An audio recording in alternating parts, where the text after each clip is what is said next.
So Ellie, one of the common injuries which you see, and then something that you also quite like to treat, you say is hip pain? Hip pain, yeah. I see a lot of hip pain, whether that's because people are desk bound or people have a little bit of instability.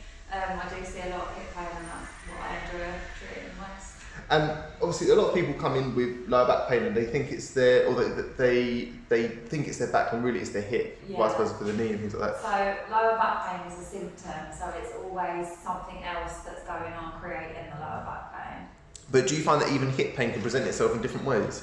Definitely, it can present itself in quad pain, quad tightness, even sometimes in calf pain, or a lot of people come in with foot pain, and that is always can be referring from the hip. That's quite common. So what kind of bits of advice and exercises do you give for patients who are experiencing hip pain? So I would say just make sure you're stretching your glutes, so your bum.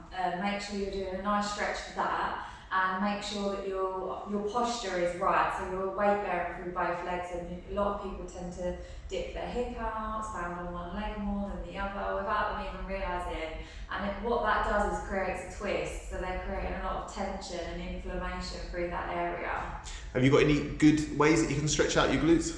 Yeah, so the best one I would say, you want to lay on the floor like so, leg over. If you're not feeling as much of a stretch through the left side, then you would just bring your legs up here, but make sure you keep your hips straight, you don't want them twisting.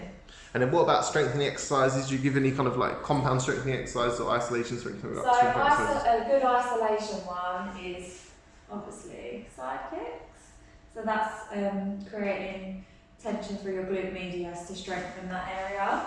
And then a good compound one is just the squat, like making sure the weight bearing is right. So weight through your heels, knees are pushing outwards, and you're just squatting down, squeezing through your glutes here to push back up. And do you find that, you know, when you're talking about pushing your knees out, do you find that's an effective way to treat like impingement in the fronts of the hips? Yeah, so that's also really good for that because it takes off that pressure.